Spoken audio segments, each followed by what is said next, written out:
Assalamualaikum warahmatullahi wabarakatuh.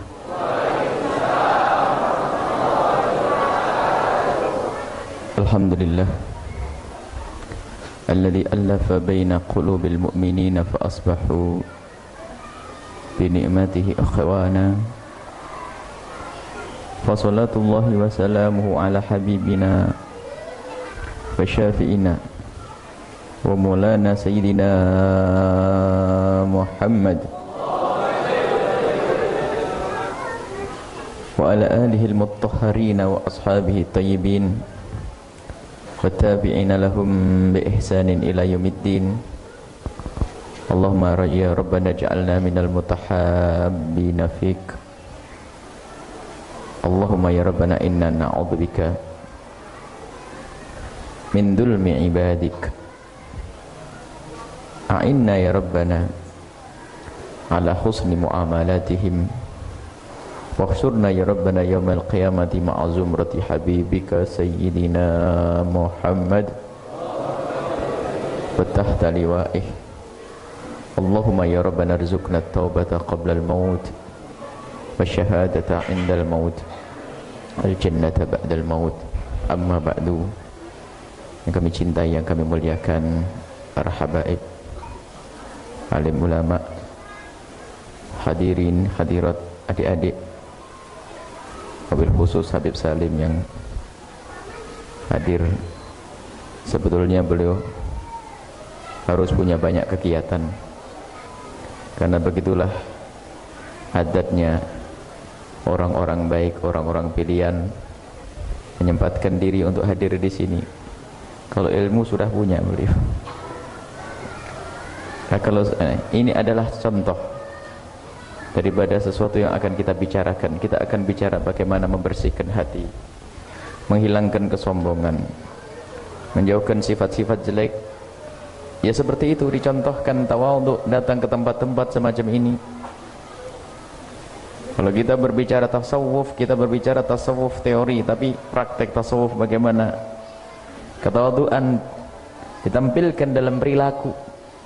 Dan mohon maaf Habib Salim, kita di atas ya Habib, Masya Allah, dan para habaib yang lainnya.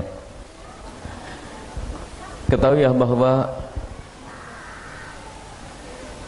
Allah subhanahu wa ta'ala mengharamkan kezaliman. Inni haramtu dzulma ala nafsi. Dalam hadis qudsi, aku mengharamkan berbuat zalim kepada diriku sendiri. Allah tidak akan zalim. Fala tadzalamu, maka jangan sampai kalian berbuat zalim. Dan juga banyak manusia yang sering tertipu dengan memperbanyak ibadah hubungan baik kepada Allah saja, akan tapi dia lupa dan lengah urusan dengan sesama manusia. Ada, kalau ditanya tentang sholat malamnya, dia tidak pernah putus sholat malam. Ditanya tentang puasanya, tidak pernah putus puasa Senin Kamis. Akan tapi kekurangannya adalah urusan dengan sesama manusia. Dan Imam Ghazali sudah mengingatkan, urusan dengan manusia ini repot, dosa kepada manusia ini berat, dan jangan main-main. Allah akan murka kalau kita berbuat dosa kepada manusia, dan susah mencari maaf dari manusia, sehingga berbuat zalim kepada manusia itu menjadikan seseorang itu bangkrut nanti pada akhirnya. Seperti yang disabdakan Nabi, atadruna manil muflis, apakah kamu tahu siapa orang bangkrut? Para sahabat Nabi ditanya siapa orang bangkrut, langsung menjawab, tahu ya Rasulullah, orang bangkrut adalah man la dirhama lahu wala mata. Orang yang enggak punya duit, enggak punya barang dagangan, itu bangkrut.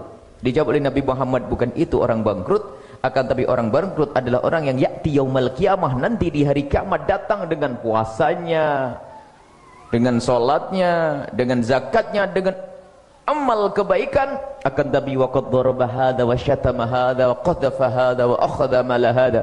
Akan tapi waktu di dunia dia ahli ibadah, tapi di dunia dia mengambil hartanya si A, mencaci si B, membicarakan perzinaannya si C, atau menuduh si D yang lain berbuat zina, berbuat zalim kepada manusia yang banyak. Lalu para sahabat Nabi bingung, bagaimana orang ini dikatakan bangkrut? Karena di saat orang itu dengan amal baiknya yang banyak itu seolah-olah dia ahli surga, ternyata di hari perhitungan nanti orang-orang yang didolimi itu semuanya menuntut. Semuanya menuntut. Dan menuntut. Dan setelah menuntut, malaikat melakukan perhitungan. Melakukan perhitungan, lapor kepada Allah, ya Allah, ada hambamu yang ahli surga ini kayaknya ini mestinya. Ada hambamu yang punya amal baik ya Allah, akan tapi dia telah berbuat dolim, dan yang didolimi pada menuntut, itu anaknya menuntut, itu keluarganya menuntut, itu saudara yang menuntut, karena dia punya banyak kedoliman. Maka Allah memerintahkan, ambil dari kebaikan orang yang katanya ahli surga, orang yang katanya ahli surga, ambil kebaikannya, berikan untuk membayar kedoliman yang pernah dilakukan dahulu. Dibayarkan, dibayarkan, dibayarkan, dibayarkan sampai habis amal baiknya. Lalu malaikat bingung, ya Allah, amal baiknya sudah habis tapi tanggungannya masih banyak, kezalimannya masih banyak. Maka Allah memerintahkan, ambil dari dosa dan kejahatan dan kemaksiatan orang yang pernah didolimi, tumpangkan kepada orang yang katanya ahli ibadah tadi, Masya Allah, dan lemparkan ke neraka jahanam. Kelihatannya si ahli ibadah, ahli sujud, tapi zalim kepada sesama manusia. Bahkan ada digambarkan seorang wanita yang luar biasa. Innam ra'atan takumul lail wa tasumun nahar. Diadukan di hadapan Nabi, ya Rasulullah, ada seorang wanita yang luar biasa. Kerjaannya bangun malam, siang harinya puasa, gak pernah putus, bangun malam puasa, bangun malam puasa. Para sahabat Nabi terkagum dengan kebaikan itu, akan tapi ada lanjutannya cerita tersebut.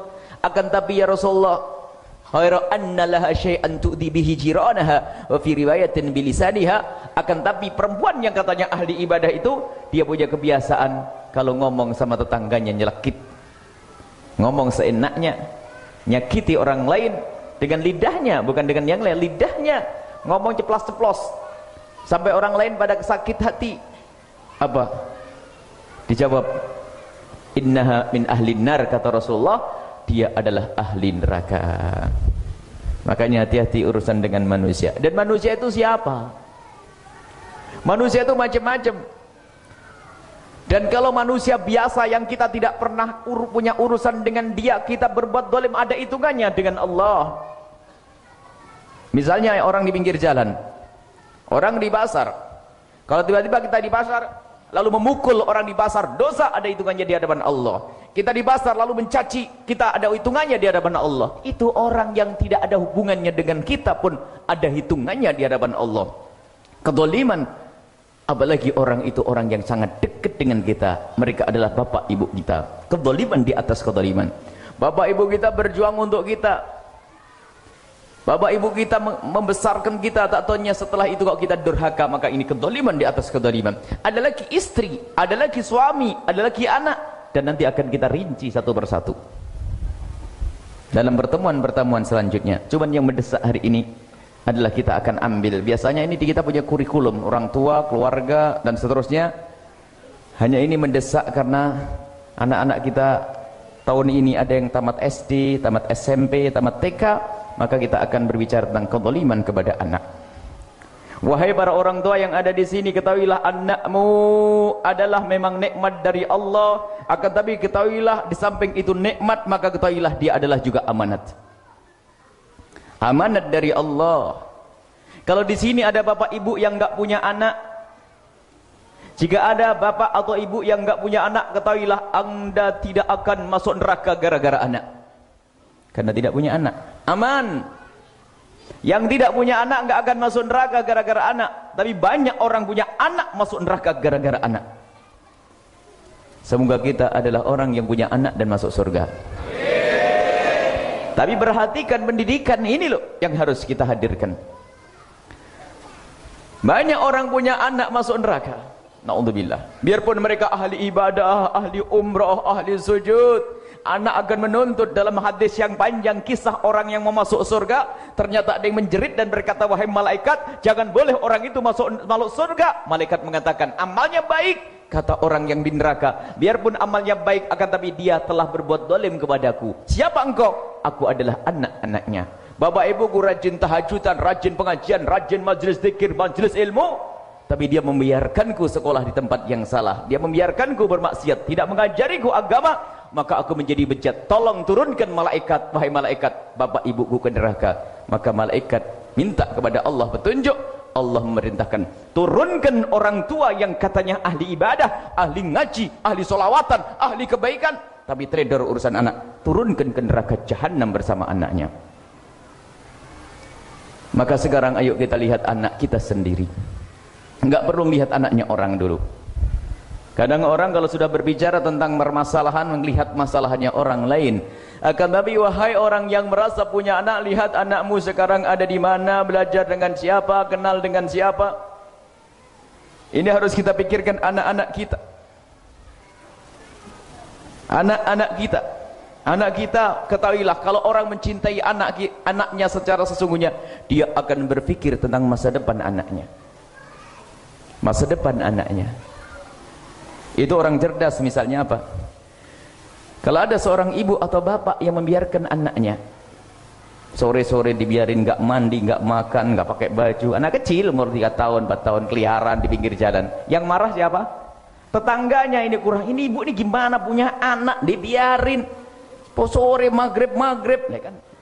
Karena ibunya nggak peduli, nggak memikirkan masa depan kesehatannya. Apalagi kalau sudah anak umur 7 tahun 8 tahun tidak disekolahkan. Apa kata tetangganya? Ini ibu gimana sih punya anak kok dibiarkan tidak sekolah? Masyarakat menghujat. Karena apa? Orang tua yang tidak memikirkan masa depan anak. Akan tapi orang tua akan selalu berpikir itu orang sehat masa depan anaknya. Kalau dia bekerja keras cari duit, ditanya untuk siapa? Untuk anak.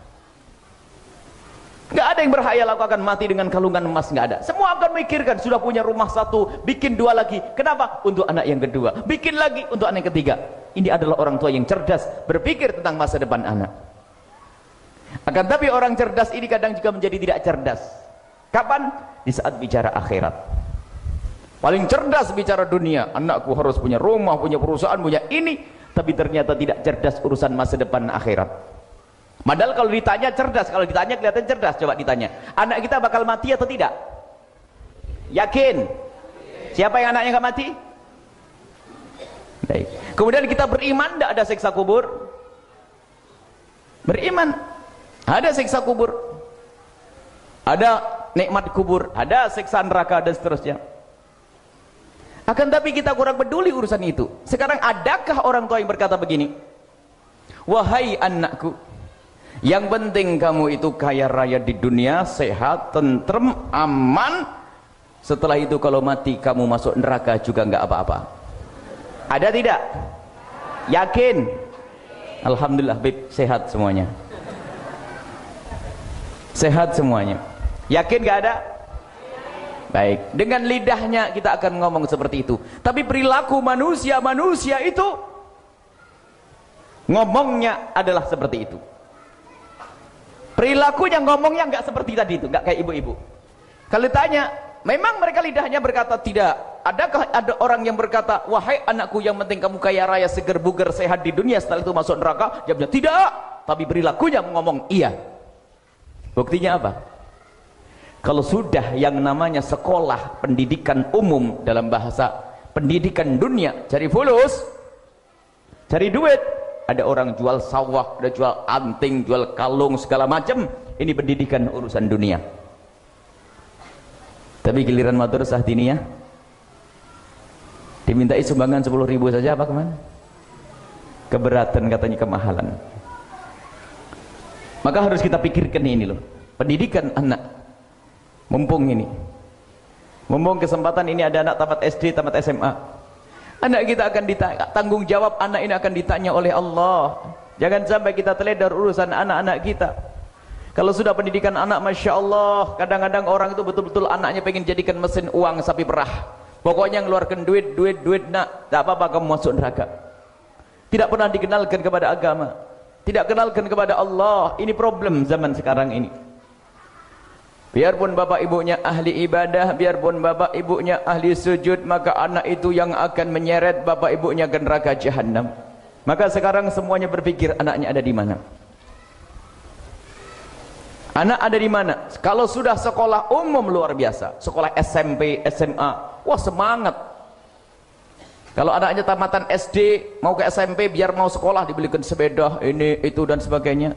Kalau sekolah SMP sakit sedikit saja, sakit sedikit itu ibunya bingung, dipijetin, nah jangan sampai kamu tidak masuk sekolah nak ya, kasih minyak serai, dianterin ke sekolahannya, ini sekolah SMP. Tapi giliran ngaji sama Habib atau sama Ustadz itu sakit sedikit, apa katanya? Sudahlah nak istirahat, Habibnya baik, Ustadznya baik. Enak aja. Hati-hati wahai para ibu, anak kita akan ditanya oleh Allah. Anak kita akan ditanya oleh Allah sekarang ada di mana.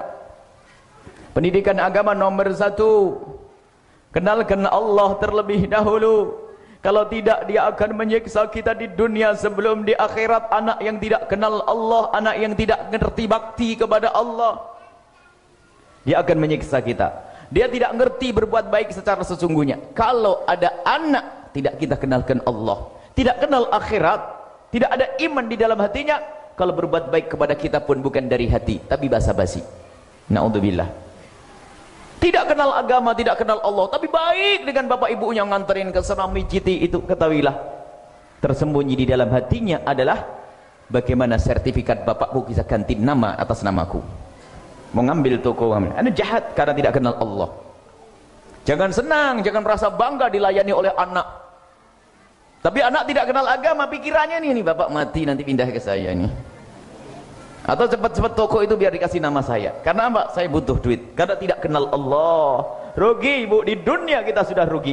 Belum lagi kalau bentak, lantang sekali orang yang tidak kenal Allah. Bapaknya dibentak, sudah kita bongkok, kita jalan tertatih-tatih, banyak penyakit. Semoga sehat semuanya. Tak taunya punya anak suka bentak-bentak. Karena tidak kenal Allah, tidak kenal Rasulullah sallallahu alaihi wasallam. Tidak harus anak kita mondok, tidak harus di pondok, akan tapi kenal tempat-tempat mulia, bergabung dengan orang-orang mulia, para habaib, para ustadz, majlis-majlis. Kita ikat hati mereka dengan tempat-tempat seperti itu. Otomatis belajar di madrasah, iya. Sekarang sekolah zaman sekarang sekolah ngerusak, bukan seperti zaman dulu. Kita masih ingat kalau kita sekolah SD itu sampai jam 12, jam setengah 12, jam 12 sudah pulang, istirahat sebentar, kita seronya bisa ngaji. SMP pun masih seperti itu. Tapi sekarang gua sibuk dengan yang namanya les ekstrakurikuler, macam-macam, pokoknya dijamin kamu harus masuk neraka nak. Nggak usah ngaji. Ini kan sekolah zaman sekarang. Biar tahu yang punya sekolah. Harus biar sadar yang punya sekolah, tanggung jawab di hadapanmu wahai yang punya sekolah. Sibuk dengan les, lesnya kalau les agama ya matematik. Yang dihitung duitnya orang nanti. Anak kita boleh jadi dokter, kita perlu dokter. Anak kita boleh jadi insinyur, anak kita boleh jadi jenderal, anak kita boleh jadi presiden, tapi yang ahli sujud. Nah ini loh dasarnya ini. Jangan sampai anak kita tidak melewati masjid yang ada madrasah diniyah, TPA-nya. Jangan sampai anak kita tidak kenal madrasah diniyah. Setelah itu kalau mau jadi dokter, insinyur, nggak ada masalah. Perlu kita perlu pakar-pakar yang bergabung dengan para ulama kita untuk menyelesaikan problem masyarakat. Kita ini kalah tadi ngobrol, televisi kita nggak punya, radio nggak punya, semua nggak punya. Tidak semua harus mondok, akan tapi boleh pendidikan umum, tapi dasarnya itu loh pendidikan agama harus kita kenalkan. Minimal di usia SD, usia SMP, usia SMA pantauannya yang jelas. Mereka sudah bisa berjalan sendiri. Kita keliling membina beberapa anak-anak. Apakah di Bandung, di Jawa Timur, di Tulungagung, Surabaya, anak-anak kampus, senang kita melihat anak-anak yang rindu untuk menuntut agama. Dan tidak kita bebani mereka untuk belajar banyak-banyak. Kita akan beri bahas fikih-fikih ringan yang sangat sederhana. Yang penting mereka ada ikatan dengan tempat yang mulia. Bayangkan seorang anak fakultas kedokteran, wajahnya selalu basah dengan air wudhu. Setiap batal ngambil air wudhu, setiap batal ngambil air wudhu. Kalau baca Al-Quran khusyuk, ngalah-ngalahin santri. Kita perlu anak-anak seperti itu. Mereka tidak perlu mondok berlama-lama, akan tapi perlu berkenalan. Ada kecintaan kepada tempat yang mulia, kecintaan dengan kebaikan, cinta kepada ulama, hormat kepada ulama. kepada majlis. Kalau sudah ada rindu kepada majlis, suatu ketika bakal datang, dan kita tanamkan mulai dini. Makanya kami sampaikan, pertemuan yang lalu masih ingat, anak-anak kecil saya tidak terganggu dengan anak kecil. Biarkan mereka datang, biarkan mereka terbiasa dengan majlis ilmu, biarkan mereka terbiasa dengan tempat-tempat mulia, karena mereka punya kenangan sendiri nanti. Dan juga rohnya mereka itu mendengar anak-anak kecil ini, biarpun akalnya belum paham. Biasakan ke tempat-tempat yang mulia. Maka anak kita kalau ngambil ilmu apapun, awas, harus agama. Harus ilmu agama dinomorsatukan, dan ini terpenting. Keselamatan mereka di akhirat. Tapi orang sering teledor. Kalau sudah urusan pendidikan agama, luar biasa.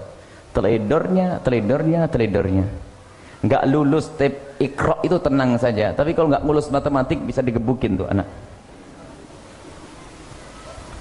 Baik, sekarang perlu sadar dulu. Sadar dulu wahai para bapak ibu. Sekarang anakmu ada di mana? Cuman setelah sadar pun belum tentu selamat. Sadar bahwasanya anakku harus belajar agama, sadar toh nggak cukup, bisa saja terjerumus lagi. Kami teringat guru kami Habib Abdullah bin Muhammad Bahrun cerita, negur, ya beni wahai ya waladi, ente selama ini ngomong apa saja ke masyarakat, kami ajak untuk kenal ilmu, kenal majelis ilmu dan sebagainya. Tiba-tiba beliau tanya, setelah mereka sadar bahwasanya anaknya harus menuntut ilmu, mereka harus pergi kemana? Ya pergi. Apakah kamu tidak sadar bahwasanya sekarang akidah sesat juga banyak membuat sekolah? Oh iya. Ingatkan mereka setelah sadar ternyata tidak cukup. Jangan sampai setelah sadar beragama nyekolahkan anaknya di tempat yang salah. Dikit-dikit mengkafirkan. Kacau ya? Muncul sekarang.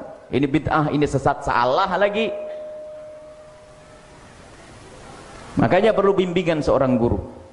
Sehingga cita-cita kita ini membuat sekolah di 4 kabupaten. Ada sekolah, memang kita pada dasarnya kita mendirikan pondok karena belajar dari pondok. Tapi setelah itu kita ingin membuat sekolah yang di situ ada pendidikan agama yang kuat. SD, SMP, baru setelah itu SMA-nya akan kita arahkan kepada keinginan para orang tua. Kita sudah rintis di Cirebon, di Tulungagung, di Pontianak, kita ngerintis. Insya Allah bentar lagi di Bekasi. Harus ada begitu, sekolah. Harus ada kesadaran terlebih dahulu bahwasanya anak kita penting. Kalau tidak, anak kita akan membuat kita sengsara di dunia sebelum di akhirat. Dan anak kalau sudah tidak bekti kepada orang tua, membuat permasalahan dengan saudaranya, berantem, gulat, rebutan waris. Tapi bagi siapapun yang peduli urusan anaknya, ketahuilah anak akan memberikan pertolongan kepada bapak ibunya, memberikan syafaat bahkan sampai ke bapak moyangnya. Dalam satu riwayat 7 keturunan sampai begitu. Ajdadu, seorang penghafal Quran asalkan punya iman. Jadi sambung. Maka tinggal bagaimana kita mendidik anak-anak kita. Jangan lengah kita anak-anak kita. Kadang sekarang latah sekolahnya mahal, gaya sampai subhanallah di Cirebon sendiri ternyuh. Ada sekolah bukan sekolah Islam, sekolah Nasrani, memang favorit itu. Kalau kita pagi ke sana, lewat situ melihat yang nganterkan anak-anak sekolah ke situ adalah ibu-ibu yang berkerudung. Artinya seorang muslimah. Bagaimana anaknya sekolah di tempat-tempat seperti itu? Main-main urusan agama, main-main urusan akhlak. Anaknya disekolahkan di tempat yang tidak mengenal Allah dan Rasulnya. Itu tidak berpikir, itu hanya ngikut gaya hidupnya orang. Action, gaya-gaya, sekolah favorit, sekolah terkenal, sekolah mahal dan sebagainya. Biarpun anakku setelah itu masuk neraka, enggak apa-apa. Ini problem, wahai para orang tua. Maka kami menghimbau untuk bisa menghidupkan musola. Wajib anaknya siapapun, biarpun anda orang kaya raya, kekayaanmu akan kau tinggal di dunia. Masukkan anak kita ke madrasah diniyah, wajib. Bahkan kalau masuk kampus, jadikan itu bonus. Dan kampus pun harus hati-hati. Bahkan kami menghimbau kalau kampus umum sekalian itu lebih aman, asalkan ada ikatan dengan para ulama, para habaib, majelis-majelis orang-orang soleh. Kampus yang umum, manajemen, kedokteran, ekonomi, tapi bergabung dengan ulama, itu lebih aman di zaman sekarang. Sebab banyak, mohon maaf yang di kampus Islam, karena kawan-kawan kita juga di kampus Islam. Di kampus Islam banyak Islam yang ngaco di sana, macam-macam. Cokoi Islam liberal, Islam ini, waduh, kacau-kacau. Ini yang ada di Islam, di kampus-kampus Islam, anak-anak kita tetap berjuang di sana, nggak boleh keluar. Tetap berjuang di sana, tegakkan syariat Nabi Muhammad SAW, biarpun harus ribut dengan dosennya. Jadi sekarang itu godaan fitnah yang namanya agama luar biasa. Maka wahai para orang tua, kalau kita tidak peduli urusan pendidikan anak, kita bakal sengsara. Semuanya harus perhatikan. Dan alhamdulillah pendidikan agamaku di Indonesia itu murah, madrasah diniyah itu gratis kan. Dan itu yang mengenalkan sholat, dan kami himbau kepada siapapun yang mengurusi madrasah diniyah, hendaknya mereka bersyukur karena Allah telah jadikan mereka untuk mengemban sesuatu yang sangat besar. Di dunia mah kecil ngajari madrasah diniyah, tapi ketahuilah di hadapan Allah agung. Sebab yang diajarkan oleh mereka para guru-guru di madrasah diniyah adalah yang terpenting, ilmu sholat, ilmu wudu. Di kampus sudah tidak ada. Sekarang tanyakan anak kita ada di mana. Awas, hati-hati. Anak kita mahal. Anak kita bukan murah, anak kita mahal. Harus benar-benar kita jaga. Kalau kita ngerti barang mahal, bagaimana menjaganya. Jangan main-main ngentengin. Bahkan kadang yang sudah dewasa pun belajar agama di tempat yang salah, ngentengin. Kata bapaknya apa? Yang penting kita kan bisa nyaring, bisa memilih-milih. Orang kepleset, orang tersesat itu halus. Orang tersesat itu seolah-olah lurus jalannya, tapi miring, hilang. Akidah paling mahal, akhlak kita paling penting. Jangan sampai dibiarkan anak kita tidak kenal akhlak. Sudahlah, pokoknya semuanya ayo koreksi. Tidak usah ngoreksi anaknya orang lain. Dan bagi siapapun para orang tua yang telah terlanjur salah di dalam mendidik anaknya, terlanjur salah di dalam mendidik anaknya, mungkin anaknya sudah terlanjur gede, bejat dan sebagainya. Bagaimana Buya kalau saya punya anak terlanjur bejat, salah, dan bagaimana saya harus berbuat? Ketahuilah, alhamdulillah kok kita bisa hadir di majelis ini saat ini. Sadar dulu, nyesel, mintalah ampun kepada Allah Subhanahu wa taala, dan terus didoakan anaknya, dan sadari kalau itu salah, nasihati pelan-pelan, nanti Allah akan menggugah hati mereka. Yang penting jangan sampai di saat kita mendengar kebenaran diserukan lalu kita mengatakan, repot, apaan tuh? Itu musibah. Tapi kalau kita masih ada penyesalan, nanti akan ditolong oleh Allah. Mungkin ada ibu-ibu yang sudah punya anak terlanjur gede. Aduh, anak saya nggak pernah kenal agama, nggak kenal ini, tapi saya nyesal saat ini. Penyesalan kita itu akan didengar oleh Allah. Kemudian selanjutnya apa? Mendidik anak agar kenal Allah. Apa selanjutnya? Setelah sadar, kita memilih sekolah yang benar. Sekolah umum, iya sekolah umum boleh, gak apa-apa, SMP, SMA, tapi wajib ngambil pendidikan agama. Kuliah pun begitu, dengan siapa kau bergaul. Nah, makanya Bapak Ibu kalau punya anak kuliah di mana, nanti saya bergabung dengan tim kita.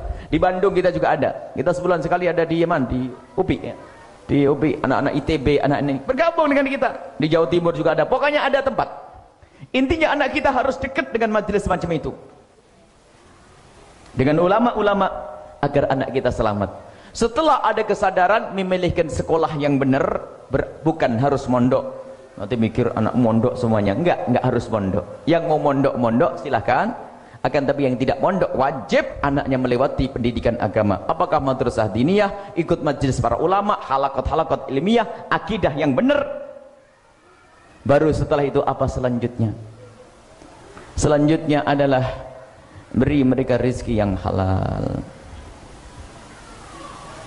Ini yang sering orang lupa. Rezeki yang halal, dari mana duit yang kita berikan untuk anak kita? Kalau ada seorang ibu lagi menyuapin anaknya bubur ayam, bubur lagi sepi, nggak ada orang, ada kotoran ayam di situ. Bubur ayam sak kotorannya dimasukkan, disendokin, dimasukkan, diaduk di buburnya, dikasihkan anaknya. Kira-kira orang pada bilang apa? Ibu nggak bener ya, ibu jorok, karena ngasih makan anaknya kotoran. Kalau makan kotoran memangnya kenapa? Sakit perut, mati? Belum tentu. Biasa sakit perut, masur, selesai. Kalau ada orang tua memberikan makan anaknya yang haram, lebih parah dari itu, tapi nggak ada yang heboh. Karena anak kita yang kita beri makanan haram akan tertutup dari segala kebaikan. Dan makanan haram itu neraka, masuk ke mulut anak kita, ke perut anak kita. Makanya harus kita perhatikan makanan yang halal, wahai para orang tua. Biarpun di tempat yang baik, belajar dengan orang baik dan sebagainya, kalau makanan yang kita berikan kepada anak kita makanan yang haram, maka anak kita susah untuk benar. Dan kita memberinya pun adalah bukan nafkah yang halal, adalah dosa.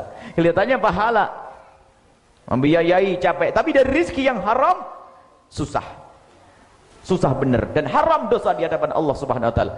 Kalaupun mondok jadi orang alim enggak manfaat ilmunya. Makanya ini yang sering kami serukan di para wali santri. Wali santri, kami selalu ngomong waktu pendaftaran biasanya ditanya kerjaannya apa, bukan gede kecilnya gaji, tidak. Kita pengen tahu halal haramnya. Ternyata terdata dari beberapa wali santri itu banyak yang pekerjaannya haram, urusan dengan renten, urusan dengan riba dan sebagainya. Sehingga langsung kami umumkan, bagi siapapun para orang tua yang ternyata anaknya diterima di pondok, kok ternyata pekerjaan bapak ibunya itu haram, mohon agar tidak mengirim anak-anaknya uang. Kita umumkan itu, tidak usah mengirimi anak-anaknya uang.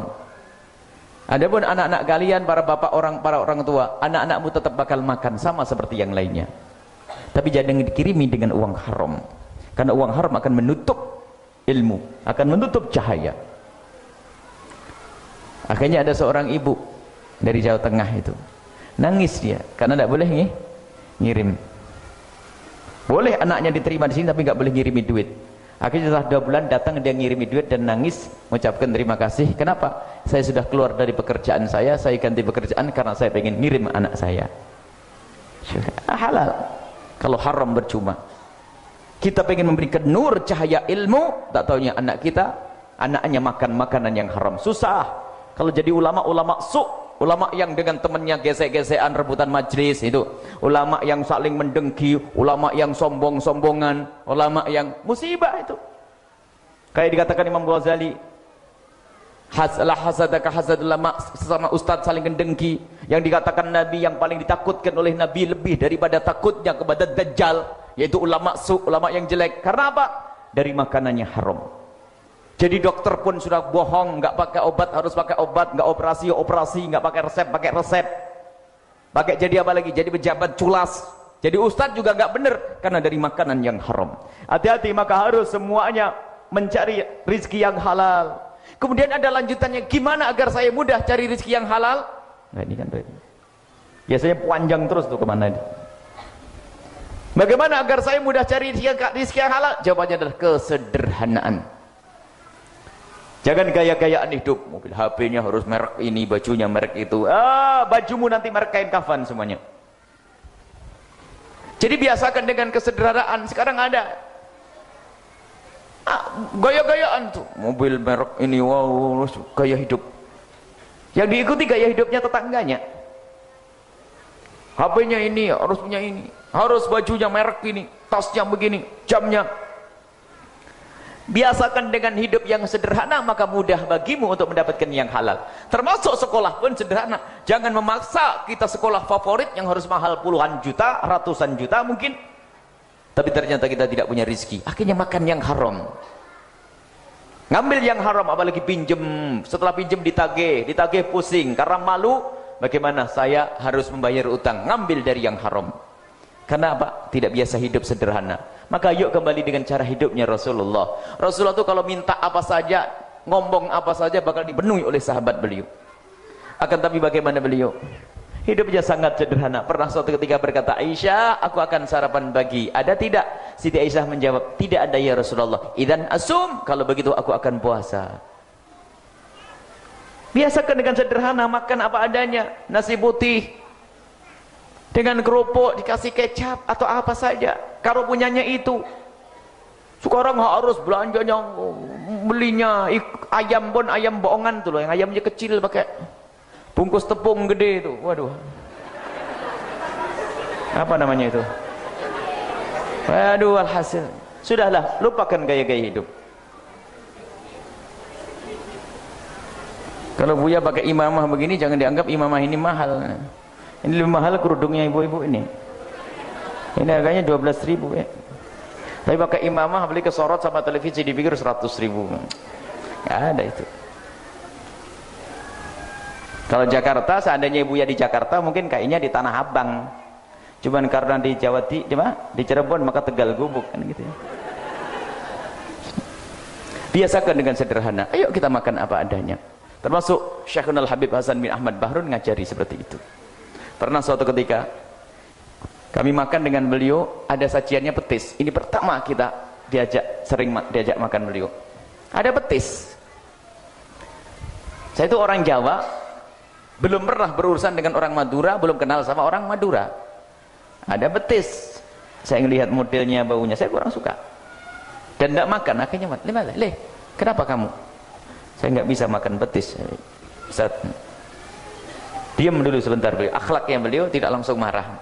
Sebentar, ente harus belajar makan betis. Ustaz tidak ingin punya murid kalau datang ke rumahnya jamaah lalu dikasih makanan bilang aku tidak suka. Itu namanya nyiksa. Kalau bilang ini senang suka, sudah jangan latihan. Akhirnya diam-diam kami latihan makan petis, akhirnya sampai kecanduan petis. Ya, biasakan dengan sederhana. Beliau ngomong jangan sampai ngomong ini makanan gak enak, aku tidak suka. Makan apa saja seadanya, bukan rakus ya, seadanya. Maksudnya sudahlah, jangan repotin orang. Ini perlu membiasakan hidup sederhana ini. Enak cari yang halal. Pekerjaan pun biasa, yang penting halal. Lihat Imam Ali bin Abi Thalib, siapa beliau? Menantunya Rasulullah, imam ahli masyariq wal magharib, imam yang sesungguhnya. Imam Ali bin Abi Thalib, apa kerjaan beliau? Dan pekerjaannya tidak menjadikan beliau runtuh namanya. Kerjaan beliau adalah menurunkan kurma. Kalau sekarang naik pohon kelapa, apakah menjadi hina? Tidak. Bahkan gaji 3 hari kadang bisa dimakan semalam. Allah. Imam Ali bin Abi Thalib. Sudahlah, kalau kita biasa dengan kesederhanaan, mudah kita dengan yang halal akan muncul anak-anak yang soleh. Cuman ini loh, subhanallah, yang namanya televisi ngajari kita belanja sehingga macam-macam model ini harus itu. Belum lagi ada obral sana obral sini. Obral sih obral, tapi kalau nggak punya duit, makanya memaksakan diri. Mulai dari makanan, sekarang gaya hidup nih. Ayo kita biasakan dengan sederhana, maka dengan kesederhanaan inilah kita mudah untuk mendapatkan yang halal. Jangan gengsi. Dahulu kita masih ingat baju robek itu ditambel, dijahit. Pernah juga ngetren juga pakai hand saples, apa? Pernah, itu tren itu juga itu pernah gaya-gaya itu juga.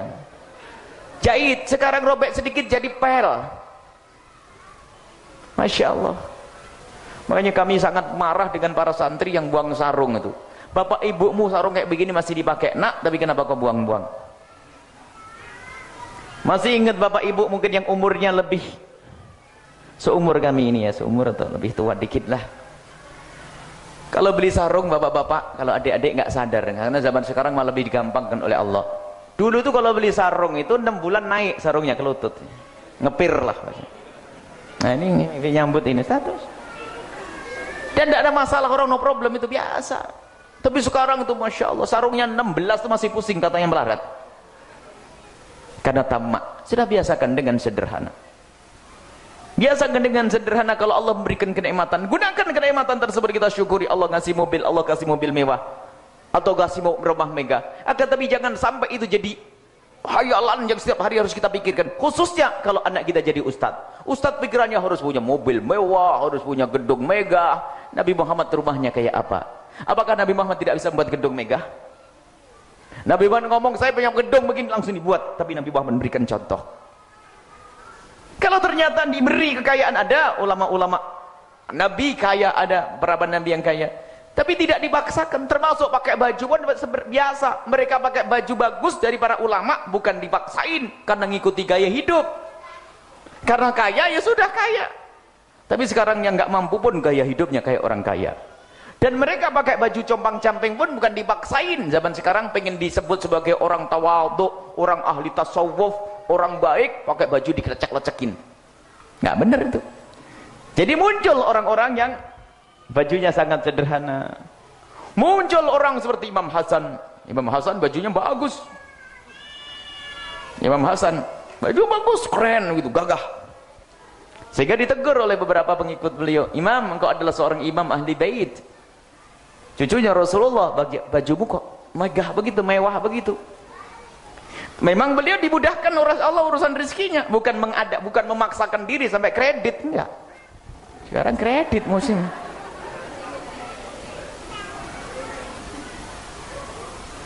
Memang baju bagus, beliau menjawab apa? "Aku sengaja pakai baju semacam ini agar bajuku ngomong kepada semua orang, kalau aku adalah cukup, jangan kau kasihani saya." Allah. Biar orang tidak kasihan. Karena apa? Aku adalah cucunya Rasulullah. Kalau aku kelihatan ngerengek sedikit, semuanya pasti bakal membela aku, membantuku. Tapi aku akan tampakkan diriku, aku tidak minta bantuan. Oh, tujuannya hebat. Dan sekarang gaya hidup ini luar biasa. Tadi yang kita singgung kredit, ada yang senyum. Kredit itu kan membeli sesuatu sebelum waktunya. Jangan maksain. Kalau tidak punya motor sudah naik angkot, belum punya mobil naik angkot. Paling enak itu naik angkot, nggak usah kerawat, bayarnya cuma berapa ribu. Itu punya mobil harus ganti oli, beli bensin, nyuci mobilnya, jaga, deg-degan musim maling.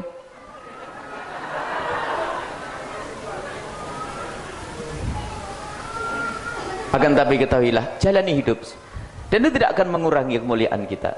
Kalau ternyata Allah memudahkan kita untuk bisa beli mobil, beli. Tapi yang menjadi masalah ngikuti gaya hidupnya orang. Bayangkan gajinya banyak, 10 juta, kayaknya atau tidak? Banyak 10 juta, cuman mobilnya kredit, motornya kredit, rumahnya kredit. Mobilnya 4 juta kreditnya, rumahnya 4 juta, motornya 2 juta. Terus anaknya makan apa? Ditagih lagi kan, tagihan tetap jalan. Waktu kreditnya mah enak, waktu ditagih kan bingung, malu, numpuk-numpuk, setan bergerak. Ambil asal jadi duit. Bohong boleh, korupsi boleh. Kalau ustadz, duit pondok ambil, nggak ada yang tahu, santri nggak ada yang berani tanya.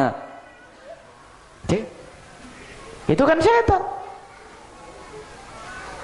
Ayo, kalau kiai ngambil duit, santrinya berani tanya?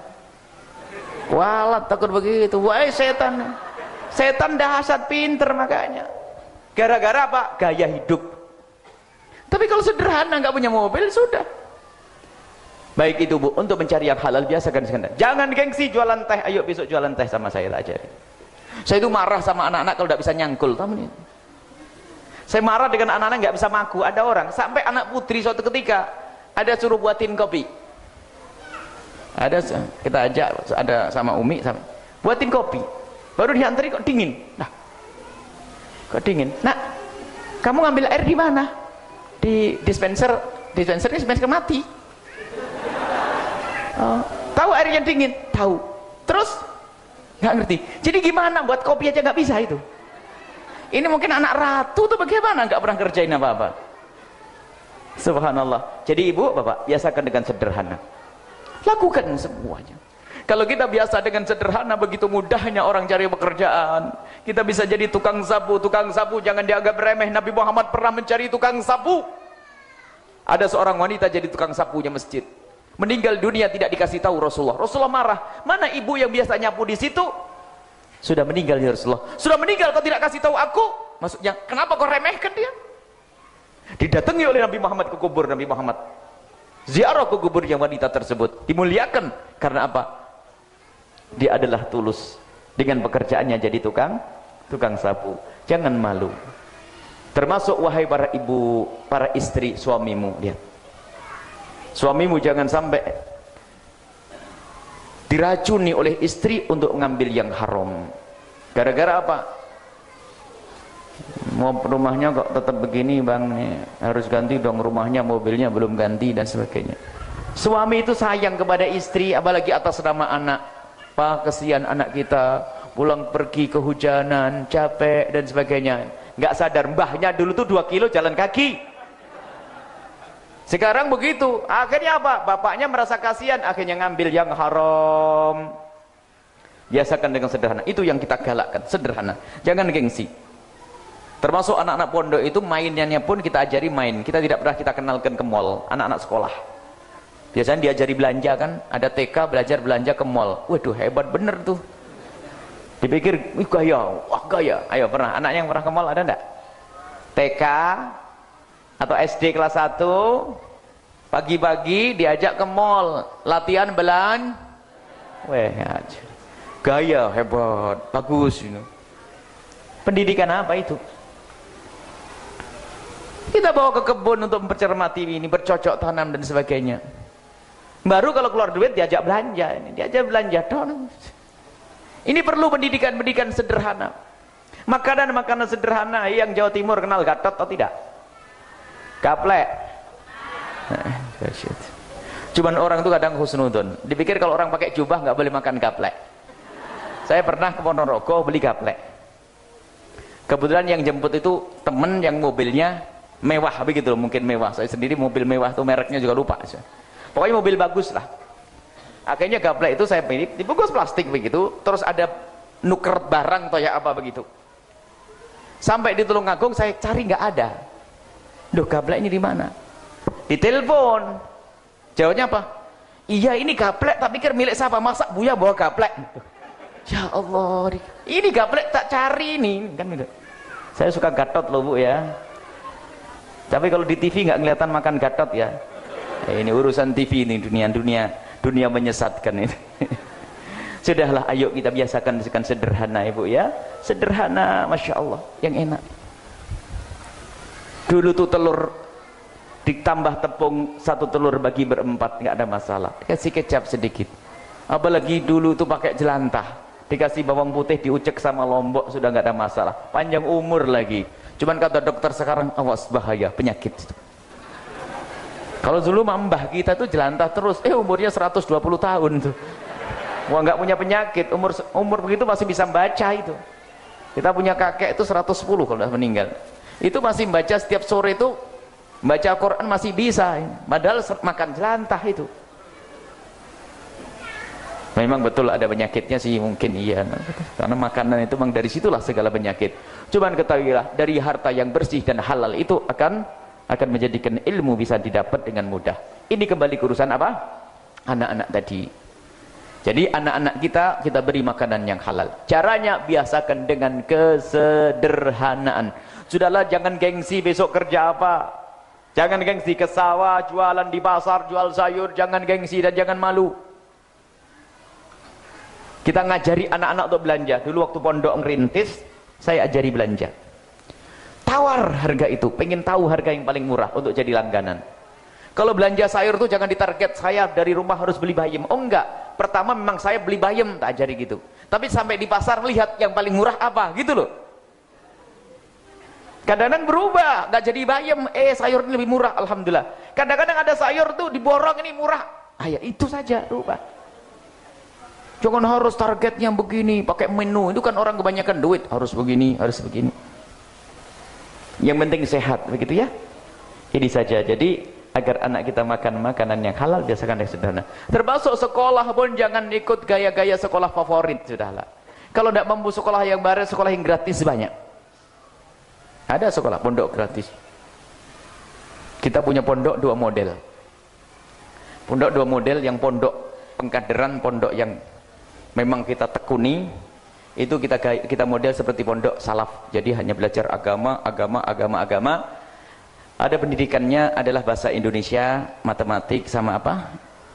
IPA atau apa gitu, biar tahu pengetahuan, atau IPS, pokoknya berkenaan itu. Jangan sampai bahasa Indonesianya nggak benar, ceramah nanti ada pejabat bilang ada jabatan, kan ada macam-macam. Enak-enak ketiduran di bangunan, kan ya salah ya. Yang ini kan berbasalah nanti karena tidak bisa bahasa Indonesia. Maka kita ajari bahasa Indonesia, ada biar benar. Itu pendidikan pondok. Tapi pendidikan pondok ini gratis Bu, free. Mereka tidak bayar semuanya. Cuman kita juga membuat program di luar itu, SD, SMP, dan insya Allah ini akan kita buka SMA, mereka bayar. Akhirnya bayarnya mahal lagi. Akhirnya dia ngomong, Buya, kok Buya sekarang buat sekolah yang mahal? Ya yang mau bayar. Tapi yang tidak punya duit, belakang istimewa itu, gratis. Cuman dites Bu. Sekolah tapi dites. Yang masuk bukan orang melarat, memang bukan sekolahnya orang melarat. Sekolah orang yang mau belajar, melarat atau kaya. Biarpun bapaknya kaya, bagaimana? Tetap nggak bayar. Tapi banyak duit bapaknya, buat aja bangunan di situ. Jadi maksudnya apa? Banyak sekolah-sekolah yang kita tidak harus pakai biaya besar. Banyak orang-orang besar dahulu itu harus pakai sekolah favorit. Enggak, sekolah yang benar. Para ulama dulu mendidik bagaimana? Rumah pondoknya pondok gubuk, pondok ini, tapi halal gubuknya, bersih gubuknya, keluar ulama. Sekarang gedungnya tingkat 6, tidak tahu dari mana sumbernya. Makanya yang belajar bisa susah itu dapat ilmu yang manfaat. Kita ingat Habib Hasan Baharun sangat hati-hati urusan bangunan, dari mana duitnya. Hati-hati betul. Waktu ada bantuan dari ini masih mikir berkali-kali, sampai yang lain bilang, kenapa Habib terima saya? Ntar dulu saya harus istikharah. Ini mah duit istikharah ulama. Sekarang yang penting jadi modok megah agung begitu. Enggak. Harus dipikirkan itu.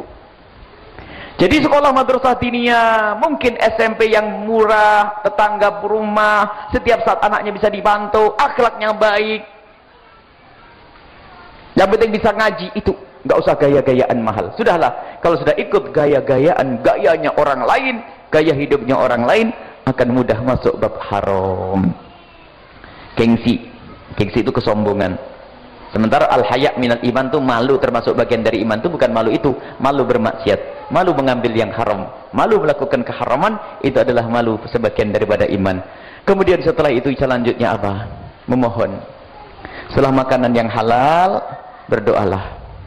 Tapi doa yang serius, doa yang benar, dan dahulukan doa keselamatan mereka di akhirat, bukan keselamatan di dunia. Di dunia penting, memang ngajar Rabbana atina fid dunya hasanah wa fil akhirati hasanah.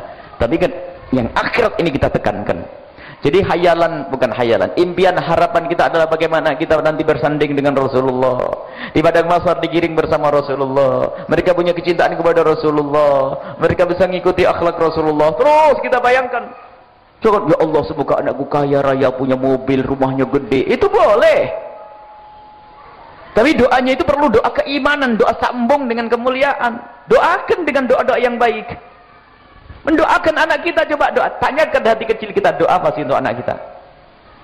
Doa kita sempit banget, ya Allah semoga lulus ujian. Kalau lulus memang kenapa? Ini lulus ujian. Yang lanjut lulus ujian, dapat ilmu yang manfaat, menjadi sebab dekat kepadamu ya Allah. Ilmu apapun, kadang ilmu matematika yang bermanfaat, ilmu IPS yang bermanfaat, ilmu IPA-nya bermanfaat. Kalau doanya kita benar. Jadi memohon Bu ya, doa yang banyak para bapak untuk anak-anak kita.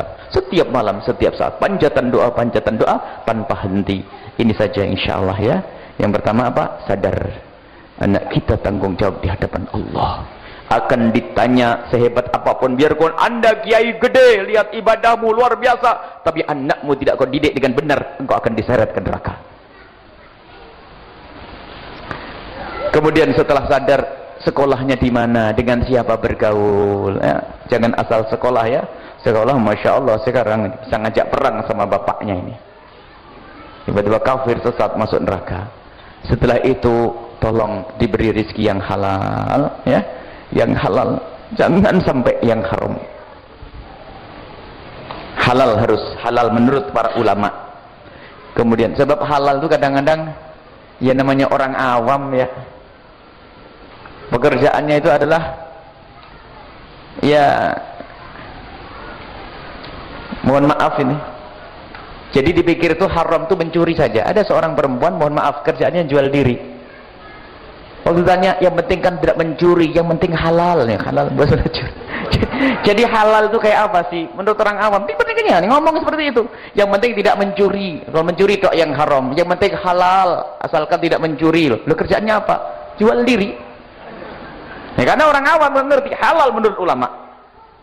Tanyakan kepada ulama, itu adalah iman juga. Sampai suatu ketika ada seorang anak muda datang, dia mau ngelamar 3 pekerjaan. Buya, saya melamar di 3 pekerjaan, 3 perusahaan. Mana yang halal? Semua tak percaya, cermati, saya pelajari, semuanya halal. Dia pergi, 3 hari kemudian datang lagi. Sudah diterima. Sudah diterima 3-tiganya, tinggal milih. Satunya datang lagi ngomong begini, yang paling halal mana? Itu iman, yang paling halal. Luar biasa. Belum dapat duit itu. Memikirkan, kadang kalau sudah ditutup mata hatinya, diharam pun dia pura-pura tidak tahu. Kalau sudah mendengar cerita ulama halal haram, pasti melengos. Apaan itu?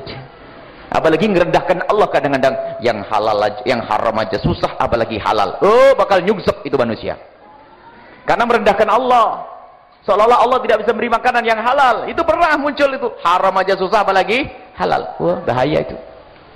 Ya, setelah itu biasakan dengan sederhana. Sudahlah, jangan mewah-mewahan, gaya-gayaan.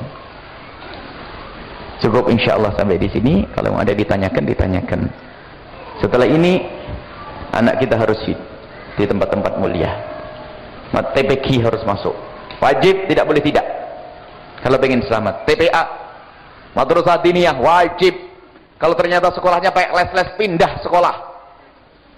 Awas, ini sekolah ini merusak betul. Saya merasakan awal kerusakan. Kelas 3 SMP saya itu suruh begitu. Sampai diputus sama abah ngajinya itu. Kenapa? Aduh leh, kamu itu sekolahnya harus masuk sore ini. Masuk sore biasa ngaji kan. Ini abah sudah gundah, ini was bahaya kalau begini terus. Sekarang sudah ngetren ada tambahan les, tapi nggak pinter-pinter kan, kacau tuh. Ya, sudahlah, kita perlu perhatikan secara sungguhnya di mana. Memang begini Bu, namanya pendidikan harus keras begini. Karena kami cinta, kami ingin Bapak Ibu semua adalah ahli surga dengan anak-anak ahli surga. Baik, insyaallah a'lam bissawab. Baik, untuk sesi tanya jawab diharapkan dari bapak-bapak satu orang dan dari ibu satu orang. Bapak, ibu dulu ya.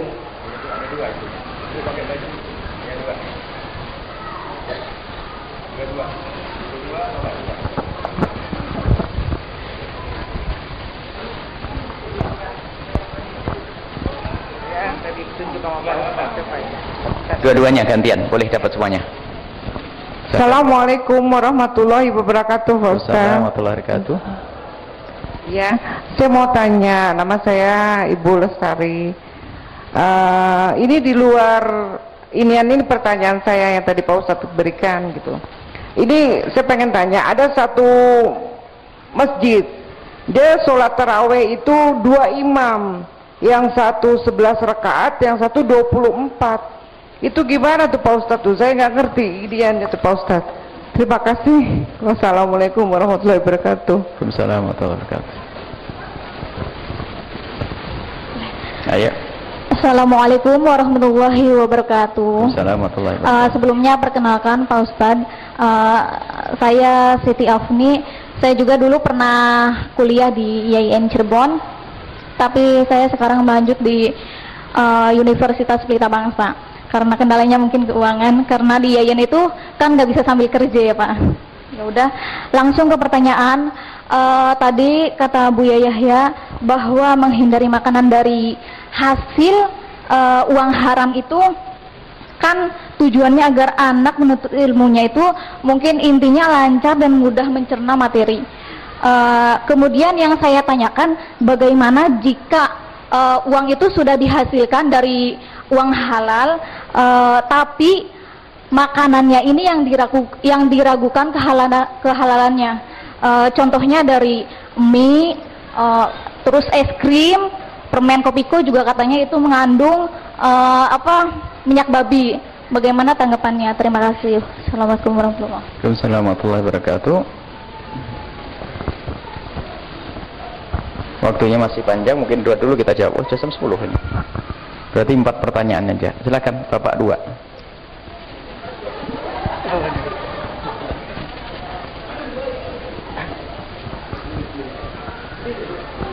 Silakan. Bismillahirrahmanirrahim. Assalamualaikum warahmatullahi wabarakatuh. Waalaikumsalam warahmatullahi wabarakatuh. Syukran untuk Bu Yahya. Kita doakan bersama semoga beliau senantiasa panjang umur, senantiasa istiqomah di jalan yang Allah ridhoi, dan kita diberikan istiqomah untuk senantiasa mengikuti talim-talim beliau.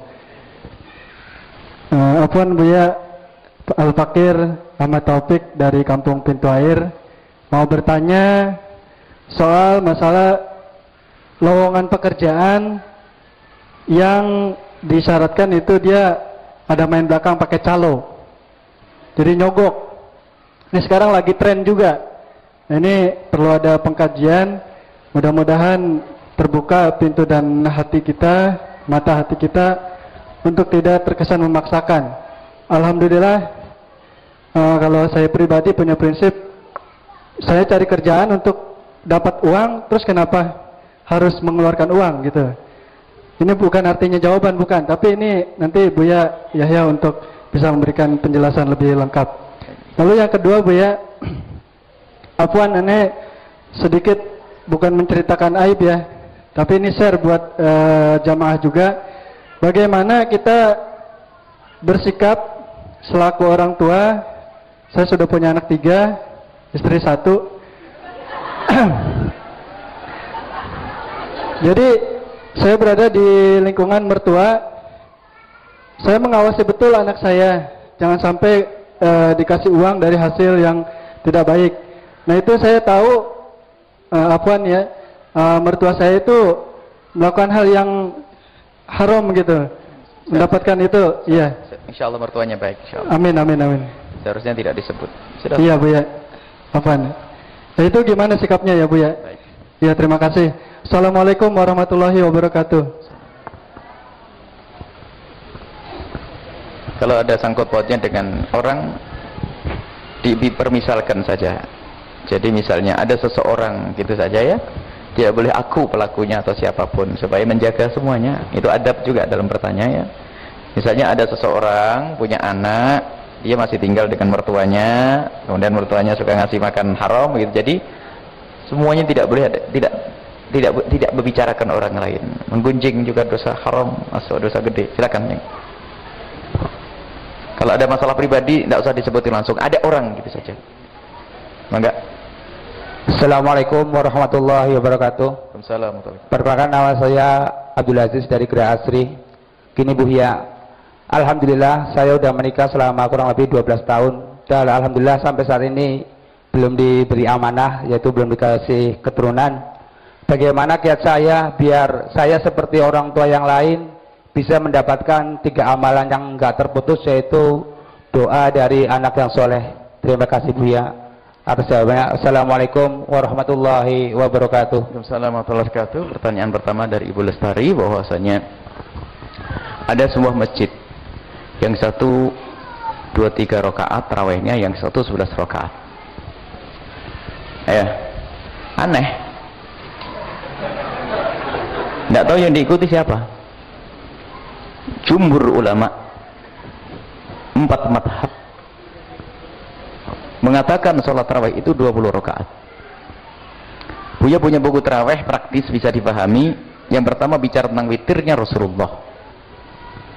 Witirnya Rasulullah setelah dilacak dari hadis yang banyak, Rasulullah paling sering berwitir adalah 11 rakaat, termasuk hadis Siti Aisyah yang 8 rakaat, kemudian 3 rakaat, 11 rakaat itu ternyata witirnya. Sebab atutiru qabla an tanamu ya Rasulullah, itu masalah witirnya Rasulullah, bukan salat tarawih. 11 rakaat hadis Siti Aisyah itu bicara witir. Di pungkasan hadis sebutkan witir.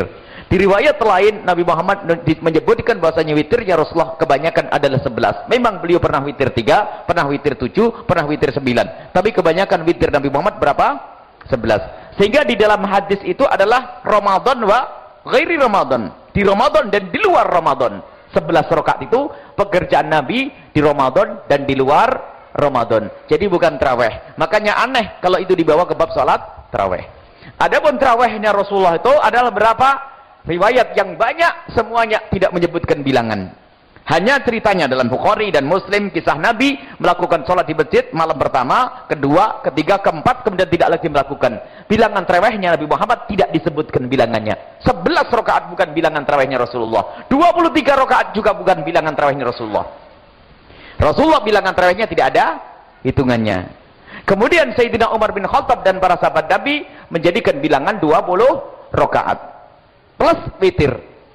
20 rakaat plus witir. Witirnya jadi 3 atau lebih. Jadi Sayyidina Umar bin Khattab dan para sahabat Nabi semuanya melakukan sholat 20 rakaat plus 3. 23 rakaat. Kemudian mana yang kita pilih? 20 rakaat bukan sholat tarawihnya Rasulullah. 11 rakaat juga bukan sholat tarawihnya Rasulullah. Cuman kalau kita melakukan sholat 11 rakaat adalah masuk qiyamul lail, bukan tarawih. Tapi kalau kita ngambil 20 rakaat, kita ikut patuh perintah Nabi. Alaikum bisunnati wa sunnatil khulafa'ir rasyidin. Jadi kalau kita melakukan sholat yang 11 rakaat, kita jadikan tarawih, kita termasuk qiyamul lail saja. Sama, ngikuti Nabi Muhammad qiyamul lail. Tapi kalau kita mengikuti yang 23 rakaat, dapat 2. Qiyamul lail, ngikuti perintah Nabi, agar kita ngikuti sahabat Nabi. Sehingga 23 rakaat itulah, ya terus 20 rakaat itu disepakati 4 madhab. Ada pendapat yang kedua dari madhab Malik, bukan 20 rakaat. Perlu diambil madhab Imam Malik. Jadi pendapat yang mengatakan 11 rakaat tidak ada dalam silsilah ilmu fikih. Saya belajar ilmu fikih perbandingan. Tidak ada silsilah perbandingan ilmu fikih. Tidak ada sholat tarawih 11 rakaat. Adanya adalah 20 rakaat. Jumhur ulama 4 madhab. Dan riwayat dari Imam Malik ada bukan 20 rakaat. Ini pendapat yang kedua. Kalau mau diambil bagus ini, menurut Imam Malik pendapat yang kedua adalah 36 rakaat.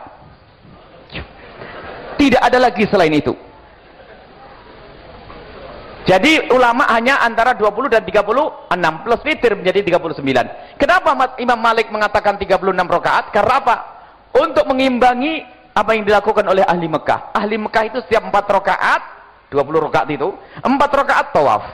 4 rakaat tawaf. 4 rakaat tawaf.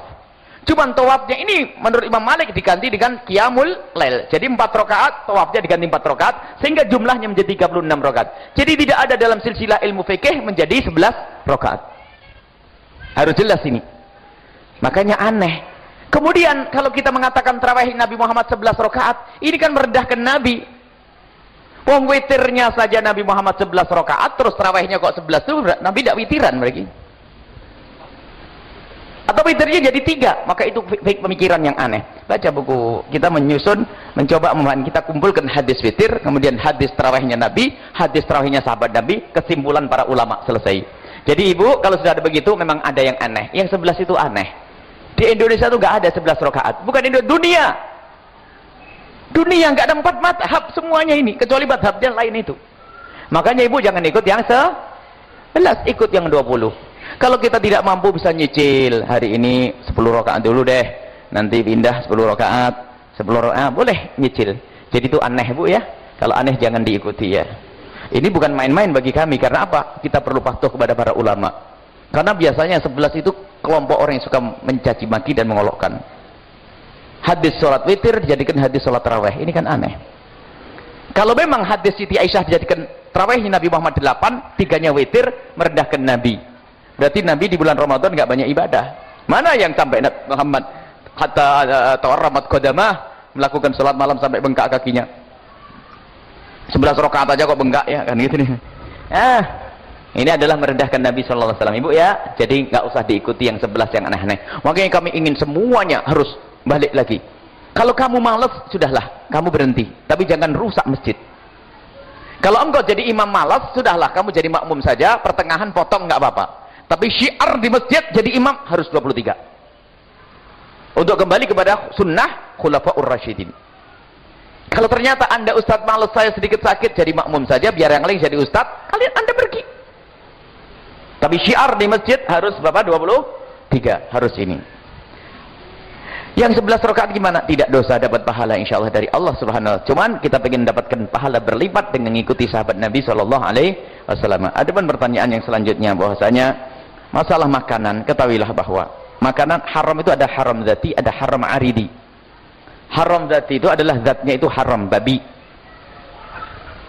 Ya, babi adalah haram. Mazhab Syafi'i. Anjing termasuk bangkai haram. Itu adalah haramnya zatnya barang itu adalah haram. Itu berbahaya. Ada haramnya tuh aridi. Barangnya sih jelas beras, nasi uduk. Cuman menjadi haram karena dibeli dari duit haram. Makanya haramnya bukan zatnya itu haram, tapi karena kita beli dengan barang haram maka menjadi haram. Dua-duanya sama haram. Cuman kadang haram ari itu lebih dahsyat, dari mencuri lebih dahsyat daripada kita nemukan bangkai ayam. Bangkai ayamnya sendiri haram, tapi derajat keharamannya bangkai ayam sendiri dengan duit nyuri maka lebih berat daripada duit nyuri atau riba. Semuanya haram, jelek, tidak boleh makan. Kemudian yang ditanyakan oleh Nanda siapa tadi? Itu bagaimana kalau makanan itu tidak jelas? Kalau tidak jelas jangan terlalu rumit. Jangan terlalu mempersulit. Kalau masalah subhat atau kayaknya, katanya. Karena kita tidak dipersulit oleh Rasulullah SAW. Pernah suatu ketika Sayyidina Umar bertanya, ini apa? Dan Rasulullah menjawab, jangan dijawab. Jangan banyak bertanya, repot, tidak makan nanti.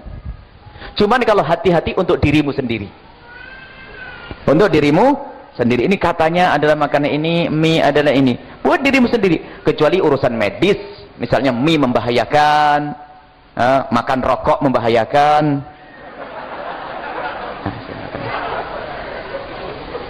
Itu. Jadi kalau jelas menurut medis baru di. Tapi kalau kata apa namanya? Katanya itu menurut. Kalau sabun ini katanya ada babinya, siapa yang bilang? Kalau masih katanya, kita jangan disiksa dengan yang demikian itu. Ya, gampang saja sudahlah, dimudahkan ya.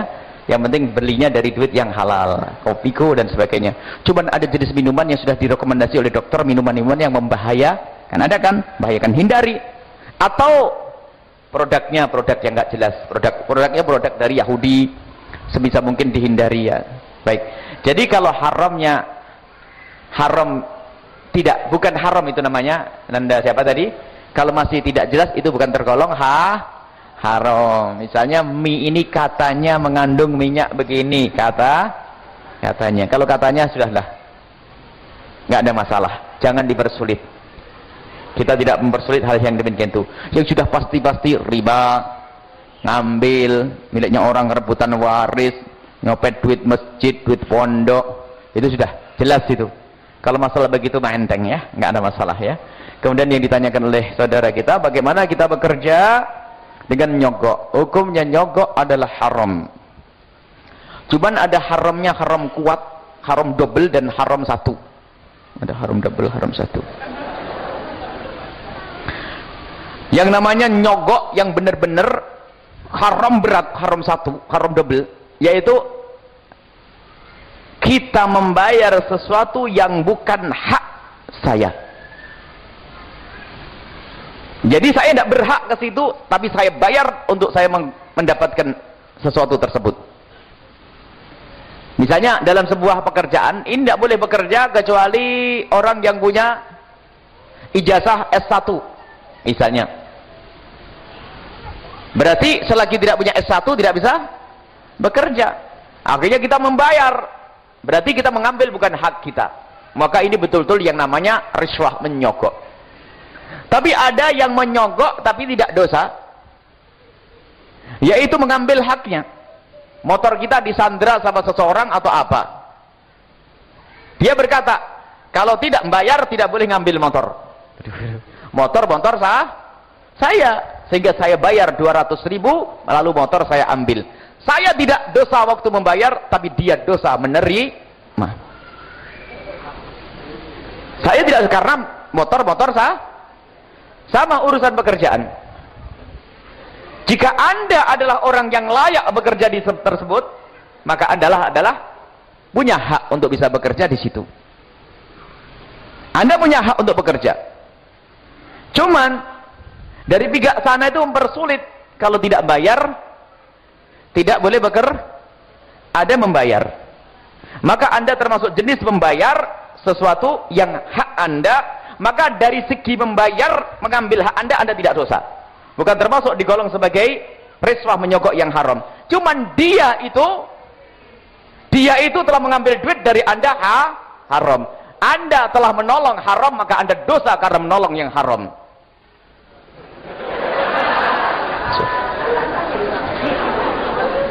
Beres ya? Selesai. Baik. Kemudian setelah saya masuk, saya jadi. Nah ini makanya bedanya di sini. Kalau yang tidak berhak tadi sepanjang bekerja dia haram. Tapi kalau ini haram Anda di permulaan ini saja. Anda telah menolong, lah ini jadi PNS. Ini gara-gara yang calon PNS itu tamak, bayar semuanya, sehingga jadi PNS kalau nggak bayar nggak bisa kan. Coba semuanya sepakat, yuk kita calon PNS, sepakat tidak bayar, pasti ada yang diterima. Cuman karena sudah biasa membayar tuh seneng, pasti bayar nih. Ini gara-gara calon PNS-nya ini, pejabatnya tetap seneng. Kenapa? Pasti mau, Mbak. Coba calon PNS telepon semuanya, SMS-an, sepakat kita tidak bayar. Berlomba-lombanya adalah dengan sesungguhnya. Baik. Kalau saya sudah masuk dengan membayar tadi, bagaimana tobat saya? Kan tadi salah sudah, haram kan? Nggak bener. Tobatnya apa? Satu, jangan menjadi seperti dia. Sebab kalau sudah nengkreng nanti dapat posisi minta bayaran lagi kan? Jangan jadi seperti dia karena dia adalah dosa. Satu. Yang kedua, kerjalah maksimal karena kita harus sesuai dengan perjanjian. Kita harus bekerja dengan benar, tobat. Tobat yang kepada Allah. Yang lalu sudahlah kita istighfar, menyesal. Jangan ulangi lagi. Itu saja. Itu bedanya. Wallahu a'lam bishawab. Kemudian menghindari dari pemberian yang haram itu kadang memang harus hati-hati. Mungkin kita harus dengan bahasa yang tidak menyinggung perasaan. Misalnya pondok kita pokoknya tidak boleh nyumbang pondok, itu selalu kami suarakan. Bagi orang yang punya utang jatuh tempo, yang punya utang nggak usah bantu pondok, selalu saya suarakan begitu. Punya utang jatuh tempo, utang jatuh tempo itu seharusnya sekarang bayar utang, lah kok bantu ke pondok. Misalnya ada orang punya utang 10 juta kepada Anda, mestinya hari ini harus dibayar, berarti Anda nunggu-nunggu kan? Tak tahu Anda dengar, ibu yang pinjam duit 10 juta nyumbang ke pondok Al-Bahjah 2 juta. Ngedumel enggak? Dumel, kurang ajar bener nih. Utang belum dibayari nyumbang. Memang dosa. Karena utangnya jatuh Yang kedua adalah tidak boleh duit zakat dimasukkan ke pondok Al-Bahjah. Baca tidak menerima zakat. Zakat bukan untuk pondok, zakat untuk orang fakir miskin. Itu kita suarakan di mana-mana. Makanya setelah kita kasih rambu-rambu begini, ya kalau orang ngasih nggak pernah saya tanya punya utang nggak, tersinggung nanti. Cuman selalu saya ngomong kalau sudah ada, biasanya kalau sudah akad pagi itu banyak orang bantu datang dari sana sini yang libur nih. Pokoknya tidak nerima orang yang utangnya jatuh tempo atau dari duit zakat atau barang haram jangan dikirimkan ke sini. Bahkan doa kita selalu, ya Allah, jika ada orang datang membawa rezeki, ya Allah, itu rezeki yang halal ya. Kalau haram jangan sampai nyampe ke sini. Dengar deh ya, ambil doa. Dibatalin nanti. Ini harus ngomong. Jadi setiap hari kita ngomong, Dedek, pokoknya kalau mungkin ngomong ada orang tua, ada ini, pokoknya kalau nanti ada orang memberi dari duit haram, kita pinggirkan. Sayyidina Rasulullah SAW duit zakat, kurma zakat. Kurma zakat untuk ahli bait Nabi adalah haram. Sayyidina Hasan masuk, maklalakan, dicongkel kena oleh Nabi seperti nyongkel nadis, dikeluarkan. Karena tidak boleh makan makanannya haram. Ini baik, jadi seperti itu. Zakat, duit haram tidak boleh bantu pondok. Nah, termasuk kalau tadi misalnya ada kerabat kita memberi, misalnya kita tahu duitnya haram semuanya. Kalau duitnya haram dan halal namanya syubhat. Rentenir tapi petani juga, nah kan? Berarti mungkin yang dikasihkan kepada kita adalah duit pertanian, bukan duit rent. Jadi kalau masih ada halal, ada haram, jangan mengatakan haram, nyinggung perasaan. Tapi kau pasti, alhamdulillah nak, semalam aku menang judi, ini buat kamu. Maka alhamdulillah lagi. Lah itu jelas haram mutlak, tidak bisa dibantah kalau yang demikian itu. Ya. Jadi jelas seperti itu. Kalau ada orang memberi, kalau masih ada halal haram hartanya, jangan dikatakan haram, itu namanya menyakitkan. Dan memang namanya subhat. Memang lebih bagus menghindari. Kalau kita kasih subhat, mungkin tidak kita masukkan kita di sana ada keropak masjid. Karena subhat bukan haram. Tidak bisa disifati haram, tidak bisa disifati halal. Tapi tidak dosa orang ambil subhat. Tidak dosa, cuman tidak mulia, gitu saja. Baik, pertanyaan terakhir apa tadi? Oh, Masya Allah, subhanahu wa ta'ala. Kalau masalah keturunan, itu kan salah satu. Jadi 3. Idza mata ibnu Adam qata amalu illa min thalath. 3. Anak yang mendoakan, di antaranya anak yang mendoakan. Kalau pengen ada anak yang mendoakan, tidak harus anaknya. Wa waladin sholih yat'ulah, anak soleh. Anak solehnya orang, kalau kita punya silah kepadanya, kita didik, kita bisa mendapatkan doanya. Amal jariah yang tidak pernah putus. Didik anaknya orang, fakir miskin, yatim piatu. Kalau anda tidak mendapatkan dalam hadis itu, tapi anda mengambil anak yatim, langsung dapat jaminan dari Nabi, ana wa kafilul yatimi kahatain, engkau menjamin anak yatim ini dengan aku di surga. Kurang apa? Jadi maha kasih Allah itu. Dan mungkin akan diangkat derajatnya orang yang tidak punya anak. Dan telah ditutup pintu neraka. Jadi intinya kalau tidak punya anak, jangan dijadikan ketidak punya anak-anak ini menjadi sebab perselisihan. Sudah tidak punya anak, perselisihan. Repot. Jadi keindahan tetap terjalin. Tidak jaminan anak itu adalah kunci kebahagiaan, tidak. Yang tidak dikarunia oleh Allah putra, maka ngadeplah kepada Allah. Dan tidak usah pergi ke dokter untuk mengetahui siapa yang mandul. Nanti saling menyalahkan nanti. Sudahlah berhusnudzon kepada Allah, berusaha setiap hari. Kapan Allah ngasih, kita tunggu. Kalau tidak, kita bisa merawat anaknya orang lain. Biarpun kita kaya raya dosa sampai siapa yang mewarisi harta saya? Masjid siap mewarisi. Pesantren siap mewarisi. Lebih dahsyat lagi daripada diwarisi anak, belum tentu jadi sedekah. Kurang apa? Dan ini bakal kita tinggalkan mau tidak mau. Dan tetap indah, semakin indah. Lihat, tanpa anak pun harus semakin indah. Jangan sampai kita punya anak tambah cekcok dan bermasalah. Semakin indah dan jangan saling menyalahkan. Sampai begitu suatu ketika ada seorang suami itu sudah menikah hampir 20 tahun tidak punya anak. Akhirnya pergi ke dokter. Hasil dokter itu tidak bisa langsung dilihat saat itu. Istrinya pulang, kemudian balik lagi sang suami itu. Akhirnya datang ketemu sang dokter. Kata dokternya apa? Istrimu punya penyakit, ginjalnya itu kurang berfungsi, yang bagian apa gitu, sehingga punya pengaruh karena ginjalnya ini, sehingga istrimu tidak bisa dibuahi, nggak bisa hamil. Bahasanya istrimu yang mandul. Apa? Karena suami sangat mencintai istrinya. Bilang dokter, mohon maaf kalau ada waktu saya akan bawa istri saya ke sini. Untuk apa? Untuk dokter saja menyampaikan bahwa sampaikan dokter yang mandul adalah saya, jangan katakan istriku yang mandul. Allah menjaga perasaan istri. Akhirnya disampaikan, istrinya dipanggil, hingga disampaikan sama dokter bahwasanya suamimu ada masalah, tidak bisa membuahi. Allah, sabarnya sang suami demi cintanya kepada istri ya. Sekarang sudah nggak hamil, olok-olokan kamu, gara-gara kamu gabuk, gara-gara kamu ini, masya Allah. Apa itu semuanya ya? Anak tidak jaminan kalau kita bakal masuk surga. Bahkan anak adalah amanah dari Allah. Maka baiknya tidak punya anak, tidak usah berkecil hati. Didik anaknya orang. Kalau punya rezeki banyak pesantren yang siap kita titipi uang rezeki, maka itu adalah anak-anak kita semuanya yang akan menyambut kita nanti semuanya. Jadi itulah yang harus kita, hidup kita sebentar. Yang punya anak pun bakal mati. Kalau mati meninggalkan anak. Maka yang tidak punya anak juga mati. Cuman bedanya yang tidak punya anak tidak ditanya, anakmu sekolah di mana? Kalau saya punya anak ditanya, anakmu sekolah di mana? Kalau Anda tidak ditanya, semoga Allah memberikan karunia anak setelah ini. Bagi yang tidak punya anak tidak usah berkecil hati dan jangan saling menyalahkan, sebab saling menyalahkan itu mencela Allah. Sebab yang menjadikan orang mandul adalah Allah. Akhirnya merendahkan ciptaan Allah. Sudah tidak enak di dunia, tidak enak di akhirat. Baik, insyaallah muqaddimah doa akan kami baca. Doa untuk Fatihah surah dan tato bahasa. Ini sedang sakit berkepanjangan, supaya disembuhkan, sehatkan kembali segala penyakit dan juga insyaallah. Sakitnya menjadi sebab kebaikan kita semuanya dan beliau diberi kesembuhan. Dan semua yang sakit disembuhkan oleh Allah Subhanahu wa taala. Yang sehat dimudahkan untuk beribadah. Yang sakit diampuni oleh Allah. Diangkat derajatnya Allah Subhanahu wa taala. Fatihah. Fatihah. Fatihah.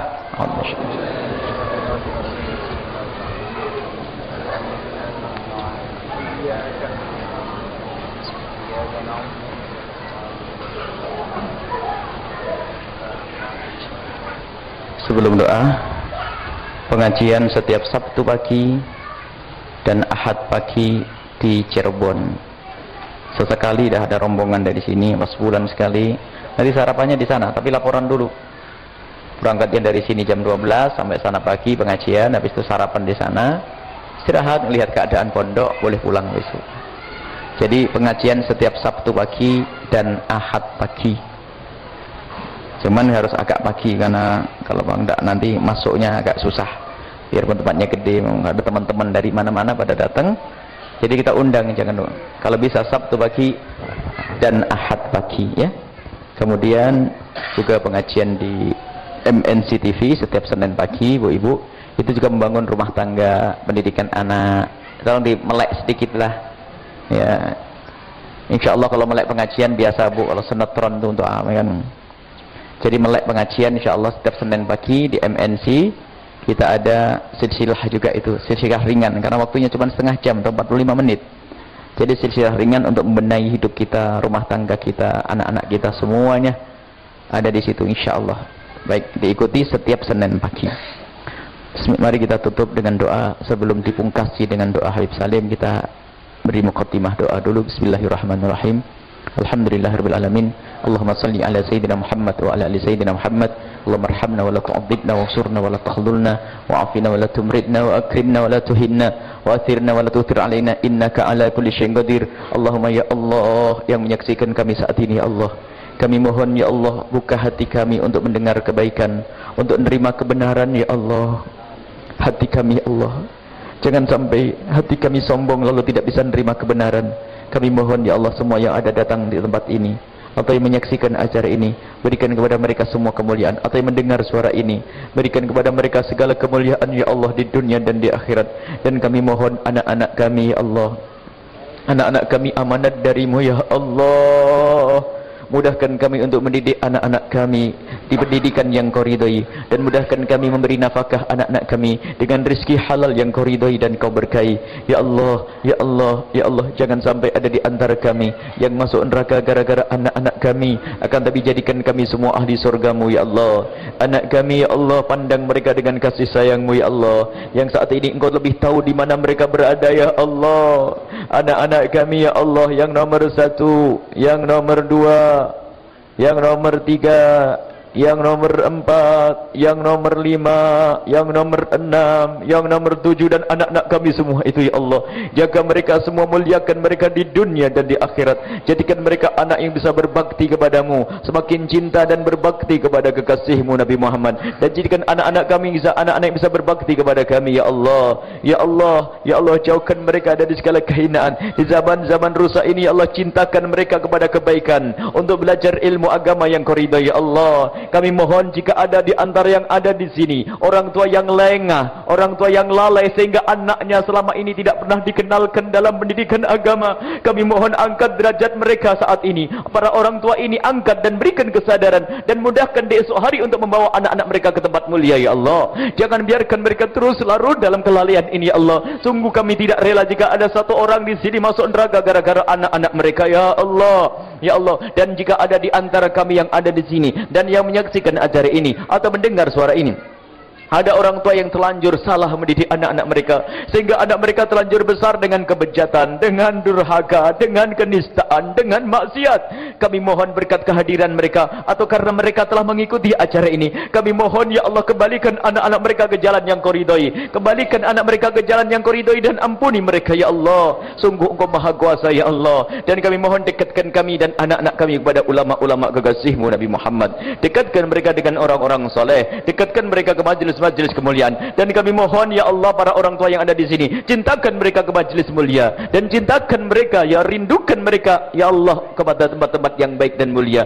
Dan kami mohon ya Allah, ampuni dosa kami semua, jangan sisakan sedikit pun dari dosa-dosa ini. Kami takut masuk neraka-Mu ya Allah. Dan kami mohon jauhkan kami dari segala kehinaan ya Allah.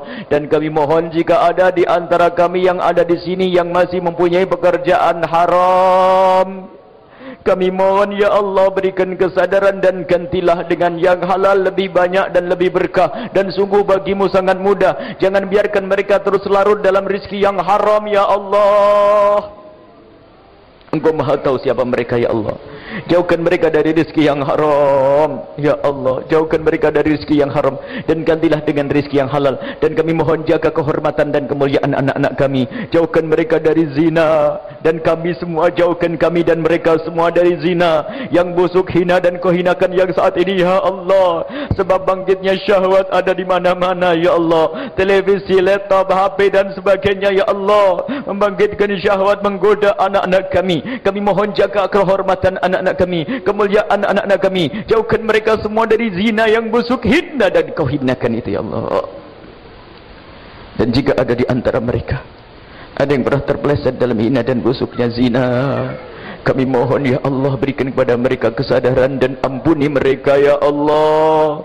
Ampuni mereka ya Allah, dan tutup aib mereka di dunia sehingga di dunia tetap mulia, dan di akhirat tutup aib mereka sehingga tidak kau siksa ya Allah. Ya Allah, kami mohon bencikan kami semua dengan zina, dan bukalah pintu halal untuk kami semua ya Allah. Buka pintu halal untuk kami semua. Dan kami mohon ya Allah, semua yang telah berjuang di majlis ini ya Allah, apakah mereka yang berjuang dengan ilmu mereka, atau berjuang dengan tenaga mereka, atau berjuang dengan harta mereka, atau berjuang ya Allah dengan panjatan doa, kami mohon berikan kepada mereka segala kebaikan dan ketulusan ya Allah. Berikan keikhlasan, jangan sampai apa yang mereka lakukan tidak bisa mereka lihat kelak di surga ya Allah. Semua yang berjuang di sini ya Allah, jadikan itu sebab keberkahan untuk anak keturunan mereka, dan kirimkan bersama kami pejuang-pejuangmu yang tulus dan ikhlas. Kirimkan bersama kami pejuang yang tulus dan ikhlas ya Allah, ahli surgamu, dan jadikan kami bersama mereka. Dan kami mohon siapapun mereka ya Allah yang bergabung di acara ini, muliakan mereka. Dan kami mohon ya Allah, jika ada di antara yang menyaksikan acara ini, atau mendengar suara ini, atau hadir di tempat ini, ada yang tersinggung perasaannya oleh kalimat-kalimat kami mohon gantilah dengan kebahagiaan, gantilah dengan keberkahan darimu, gantilah dengan rahmat dan cinta ya Allah. Ya Allah, ya Allah, dan ampuni kami ya Allah, ampuni kami ya Allah, ampuni kami yang telah menyinggung perasaan mereka. Kami mohon yang sempit rizkinya lapangkan dengan rizki yang halal penuh berkah, yang sakit sembuhkan, yang kirimkan bersama kami pejuang-pejuangmu yang tulus dan ikhlas. Kirimkan bersama kami pejuang yang tulus dan ikhlas ya Allah, ahli surgamu, dan jadikan kami bersama mereka. Dan kami mohon siapapun mereka ya Allah yang bergabung di acara ini, muliakan mereka. Dan kami mohon ya Allah, jika ada di antara yang menyaksikan acara ini, atau mendengar suara ini, atau hadir di tempat ini, ada yang tersinggung perasaannya oleh kalimat-kalimat kami mohon gantilah dengan kebahagiaan, gantilah dengan keberkahan darimu, gantilah dengan rahmat dan cinta ya Allah. Ya Allah, ya Allah, dan ampuni kami ya Allah, ampuni kami ya Allah, ampuni kami yang telah menyinggung perasaan mereka. Kami mohon yang sempit rizkinya lapangkan dengan rizki yang halal penuh berkah, yang sakit sembuhkan, yang punya hutang mudahkan kami dalam bayar hutang-hutang kami. Dan kami mohon ya Allah, panjangkan umur kami dalam ketaatan serta sehat walafiat. Dan kami mohon ya Allah, jauhkan kami dari dendam kepada siapapun ya Allah, jauhkan kami dari benci kepada siapapun dan dengki kepada siapapun. Maka kami mohon, jika ada orang berbuat salah kepada kami, jika ada orang menfitnah kami, jika ada orang menggunjing kami, jika ada orang ya Allah berbuat zalim kepada kami mohon ampuni mereka. Jangan kau timpakan musibah kepada mereka, berikan kesadaran kepada mereka. Dan ya Allah, dan jangan kau hukum mereka, ampuni mereka, ampuni mereka, ampuni mereka, dan berikan kepada mereka dan kami ya Allah husnul khatimah, mati dalam keadaan iman. Dan kami mohon ya Allah, jadikan ucapan kami ya Allah, ampuni orang tua kami ya Allah, dan guru-guru kami ya Allah, dan berikan kasih sayangmu kepada mereka semua ya Allah, dan berikan kepada kami husnul khatimah. Jika engkau hendak mencabut nyawa kami kelak, kami ingin kau cabut nyawa kami saat kami sujud dalam salat kami, saat kami beribadah, husnul khatimah. Dan kami ingin ya Allah, saat kau cabut nyawa kami, hati dan lidah kami mampu mengucapkan kalimat agung dan mulia, la ilaha illallah Muhammadur Rasulullah, la ilaha illallah Muhammadur Rasulullah, لا إله إلا الله محمد رسول الله صلى الله عليه وسلم. ربنا آتنا في الدنيا حسنة وفي الآخرة حسنة وقنا عذاب النار. وصلى الله على سيدنا محمد وعلى آله وصحبه وسلم والحمد لله رب العالمين. الحبيب سليم. آمين آمين. بالقبول بجاه حضرة الرسول بسر الفاتحة. فاتحة. بسم الله الرحمن الرحيم. الحمد لله الرحمن الرحيم مالك يوم الدين. إياك نعبد ونستعين اهدنا الصراط المستقيم صراط الذين أنعمت عليهم غير المغضوب عليهم ولا الضالين آمين ya rabbal alamin. Terima kasih. Habib Salim, majlisnya di mana Habib? Setiap hari apa? Setiap malam Ahad ya? Di mana Habib? Di Majlis Ta'lim wal Aurat Al-Husainiyah, Lemah Abangnya untuk Habib Salim. Zikirnya seminggu sekali ikut zikir wirid dengan Habib Salim kalau ada waktu ya, insyaallah. Mohon maaf, mohon doa selalu. Wabillahi taufiq wal hidayah. Assalamualaikum warahmatullahi wabarakatuh.